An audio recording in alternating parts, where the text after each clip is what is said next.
میں دوسری ریفلیکشن سورہ مدثر چیپٹر 74 ورس نمبر 42-43. اور دیکھیں ہماری سوسائٹی میں نا یہ کہا جاتا ہے اکثر کہ حقوق اللہ تو معاف ہو جائیں گے، حقوق العباد معاف نہیں ہوں گے، جبکہ یہاں پہ اللہ سبحانہ وتعالیٰ بتا رہے ما سلککم فی سقر، یعنی وہ جو جنتی ہیں وہ ان سے پوچھیں گے جہنم سے کہ واٹ پٹ یو انٹو سقر. سقر یہ جہنم کا ایک وہ شاید خانہ ہے یا نام ہے.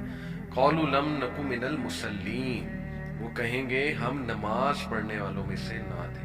وَلَمْ نَكُ نُطْعِمُ الْمِسْكِينَ، اور مسکین کو کھانا نہیں کھلاتے تھے. یہاں پر تو کلیئرلی ان کے جہنم میں جانے کی وجہ دو ہے. نمبر 1 وہ نماز ہی نہیں پڑھی، اللہ کو تسلیم ہی نہیں کیا رب، اور اللہ کے سامنے کھڑے ہی نہیں ہوئے. دوسرا یہ کہ وہ کھانا بھی نہیں کھلاتے تھے مسکین.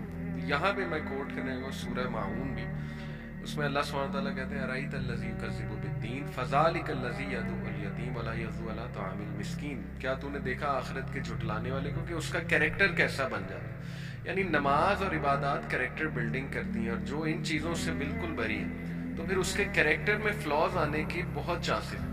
اور وہ فلاز یہ ہیں کہ ایک تو وہ ایمپتھی لوز کر جاتا ہے، دوسرا یہ کہ وہ ہمیشہ اپنا سوچتا ہے، تیسرا یہ کہ وہ یتیم کو کھانا نہیں کھلاتا، مسکین کو بھی دھکے دیتا ہے، یتیم کے سر پہ ہاتھ نہیں رکھتا، مسکین کو دھکے دیتا ہے. اور پھر جیسے اللہ نے کہا فویل للمصلین، تباہی ہے ان نمازیوں کے لیے. یعنی سوچیں نمازیوں کے حوالے سے بتایا جا رہا ہے کہ کن کے لیے تباہی ہے. الذین هم عن صلاتهم ساہون، وہ کہ جو اپنی نماز کو ڈیلے کر کے پڑھتے ہیں. یعنی آپ سوچیں گے یہ نہیں کہا جا رہا کہ تباہی ان کے لیے جو نماز چھوڑ دیتے، بلکہ ان کے لیے تباہی. اور یہ جو ویل ہے یہ جہنم کی سب سے جو ہے وہ خوفناک وادی ہے، سب سے گہری، اللہ بچائے. تو وہ کہہ رہے ہیں اللہ سبحانہ تعالیٰ کہ ان کے لیے ویل ہے جو نماز کو ڈیلے کرتے فرام دا فکس ٹائم. تو پھر آپ سوچیں گے جو شخص اللہ معاف کرے نماز ہی نہیں پڑھنا اس کے بارے میں کیا حکم ہوگا. اور اس حوالے سے میں تھوڑا انکریج کرنے کے لیے کچھ ایسی حدیث رکھتا ہوں آڈینس کے سامنے ماشاءاللہ، جس سے ثابت ہوتا ہے کہ نماز جو ہے کتنا بڑا اللہ کا گفٹ ہے اور نماز کتنی امپورٹنٹ ہے. ابن مسعود صلی اللہ عنہ نے ایک بار نبی صلی اللہ علیہ وسلم سے پوچھا کہ یا رسول اللہ وچ ڈیڈ از دا بیسٹ. اللہ کے نبی صلی اللہ علیہ وسلم نے کہا کہ آفرنگ صلاح ایٹ اٹس پرسکرائبڈ ٹائم. پھر پوچھا واٹ نیکسٹ، تو کہا کہ being dutiful to once parents, اور پھر سو آن اینڈ سو فورتھ، جہاد کا بھی ذکر ہے. لیکن دیکھیے نماز بہترین، اگر کسی نے نیک عمل کرنا ہے نا سب سے بیسٹ تو وہ نماز ہے، کیونکہ یہ باقی کے نیک اعمال جو ہے وہ آپ میں شوق پیدا کریں گے کرنے کا. پھر نماز جو ہے یہ معراج پہ تحفہ دی گئی، اس کو برڈن تو سمجھنا ہی نہیں چاہیے. یہ اللہ سبحانہ تعالیٰ نے خود نبی صلی اللہ علیہ وسلم کو بلا کے تحفہ دیا ہے. پھر نماز گناہوں کا کفارہ ہے. پھر ایک حدیث ہے صحیح مسلم کی، اللہ کے نبی صلی اللہ علیہ وسلم نے فرمایا کہ بتاؤ مجھے کہ اگر تمہارے گھر کے باہر جو ہے وہ ایک ریور ہو اور اس میں تم 5 ٹائم ڈبکی لگاؤ اور نہاؤ تو کیا تم مکمل صاف نہیں ہو جاؤ گے؟ صحابہ نے کہا جی. اللہ کے نبی صلی اللہ علیہ وسلم نے کہا کہ یہی مثال اصل میں نماز کی. جب 5 ٹائم تم اللہ کے سامنے حاضری دیتے ہو تو وہ تمہارے گناہ جھڑتے ہیں اور تمہیں بہت سے جو ہے وہ فائدے ملتے ہیں الحمدللہ. اور پھر دیکھیے یہ کتنی امپورٹنٹ حدیث ہے کہ اللہ کے نبی صلی اللہ علیہ وسلم نے فرمایا، یہ مسلم کی حدیث ہے، بٹوین اے مین اینڈ شرک اینڈ کفر there stands his giving up prayer. اور دیکھیے کہ کفر تک انسان کو جنم لے جاتی ہے چیز، اور وعید کی گئی ہے کہ اور فرق ہی کیا بچا تم میں اور کافروں میں.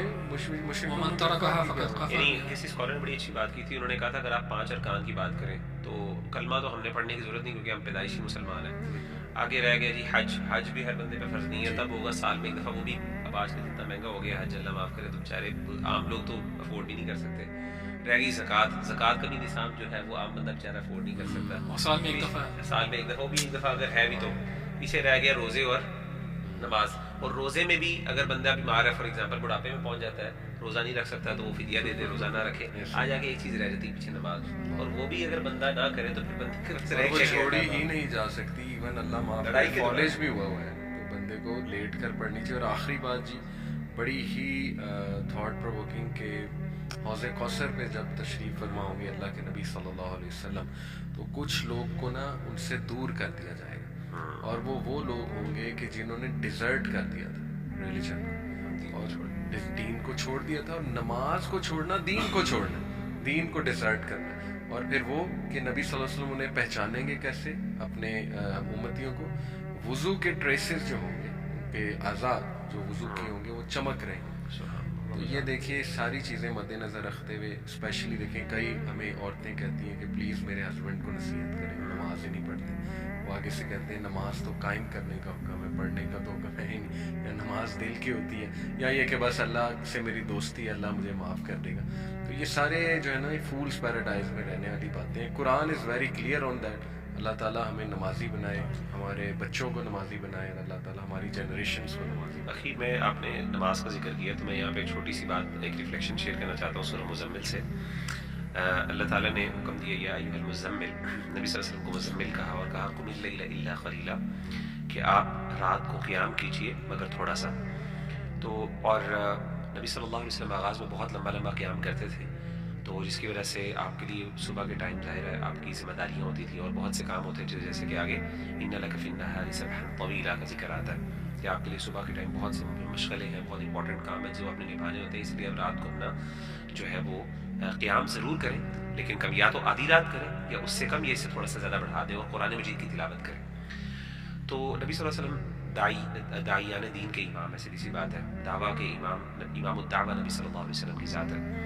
میں یہ سمجھتا ہوں کہ ہمیں خاص طور پہ جو دعات ہیں دین کے کام کے, دیکھیں ہم لوگ بعض اوقات اپنے آپ کو نا یہ بہانہ دیتے ہیں یار ہم دین کا کام کر رہے ہیں 24/7, ہم دعوت دے رہے ہیں, ہم لیکچرز دے رہے ہیں, ہم وہ کر رہے ہیں, وہ ہماری جو پرسنل عبادات ہوتی ہیں نا, ہم بعض اوقات ان کو کمپرومائز کر رہے ہوتے ہیں, اور ہم یہ سمجھتے ہیں کہ شاید چونکہ یہ بھی دین کا کام ہے تو اس لیے ہمیں شاید دین کی ضرورت نہیں ہے. اور میں نے دیکھا اکثر اوقات مثال کے طور پہ لیکچر ہے یا پھر اس طرح کے معاملات ہیں تو ہم سنتیں چھوڑ رہے ہیں, نماز کے اندر وہ خشوع اور خضوع نہیں ہے, نماز کے اندر وہ جو ہے سیریسنس نہیں ہے, اسی لیے عبادات اور اذکار کا اہتمام نہیں ہے, قرآن مجید کی تلاوت کا کم ہے, کیونکہ ہم آلریڈی یعنی لیکچرز کے لیے ہم بہت سا کنٹینٹ دیکھ رہے ہیں, حدیثیں دیکھ رہے ہیں, تو ہم کہتے ہیں قرآن کی, اور قرآن بھی پڑھ رہے ہیں تو آپ سلیکٹیو آیات کو دیکھ رہے ہیں, وہ بھی لیکچر کی پریپریشن کے لیے, تو اپنے آپ کو ہم یہ کہہ رہے تھے ہم آلریڈی پڑھ رہے ہیں یہ چیزیں. نہیں یار, ایک ہے اپنے نفس کو اس کی ڈیولپمنٹ کے لیے, اپنے اللہ تعالیٰ کے قریب ہونے کے لیے, اس کے لیے ایک بالکل ڈفرینٹ پیراڈائم چاہیے جس میں آپ بیٹھیں, عبادت کریں, اذکار کریں, اللہ تعالیٰ کے سامنے یعنی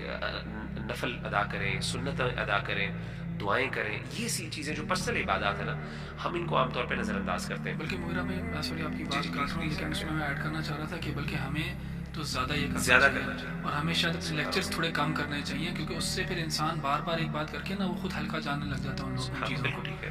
اور اس میں اللہ تعالیٰ نے اس صورت کے اندر وہ بیلنس کریٹ کیا کہ آپ کے پاس صبح کام بھی ہے تو آپ ایک چیز کو بہت زیادہ ڈومینیٹ نہ ہونے دیں اپنی لائف کے اندر, اور بالکل کیونکہ صبح کے لیے آپ کی امپورٹنٹ کام ہے. ایک تو یہ چیز میں سمجھتا ہوں کہ ہمیں بیلنس کریٹ کرنا ہے, دعوت کا کام بھی کرنا ہے, اور خاص طور پہ وہ لوگ, اسے ان لوگوں کی بھی وضاحت, ان لوگوں کو بھی, ان کے لیے بھی لیسن ہے کہ وہ لوگ جو ایک سپرفیشل جو ہے نا پکچر یہ امیج لے کے دین کا اپنے ذہن میں رکھے ہوئے کہ دین کا مطلب صرف لمبی لمبی عبادات کرنا ہے اور لوگوں کے اندر مخالطہ نہیں کرنا, لوگوں سے ملنا جلنا نہیں ہے, دین کا دعوت کا کام نہیں کرنا, یہ ان کے لیے بھی ہے کہ یار ان کو تھوڑا کم کرو. اللہ تعالیٰ نبی کو کہہ رہے ہیں کہ آپ اپنی رات کے قیام کو تھوڑا کم کریں, آپ نے صبح جو ہے آپ نے دین کی دعوت کا کام کرنا ہے, لوگوں کے ساتھ ملنا جلنا ہے, آپ نے جو سوشل معاملات ہیں وہ سارے معاملات بھی دیکھنے ہیں. تو اس سے پتہ چلا ایک بیلنس ہمیں کریٹ کرنا ہے دونوں کو, ایک چیز کو ہم نے حاوی نہیں ہونے دینا اپنے اوپر. اور دوسرا پوائنٹ جہاں پہ یہ جو آیت ہے نا ان ناشئۃ اللیل ہی اشد وطئا واقوم قیلا, کہ راتوں کا جو اٹھنا ہے یہ بہت, ایک تو اس کا ایک دل جمی کے لیے انتہائی مناسب ہے, اور اپنے نفس کو کنٹرول, اشد وطئا یعنی اگر آپ اس کا لٹرل مطلب لیں تو کہنے کا مطلب ہے کہ اپنے نفس کو روندنے کے لیے سب سے بہترین ہے. وہ اقوام قیلا, اور اسی طریقے سے بات کے لحاظ سے سب سے درست بات کے حساب سے, یعنی یہ اس کا ذریعہ ہے کہ ایک انسان اگر درست بات کرنا چاہے تو اس کے لیے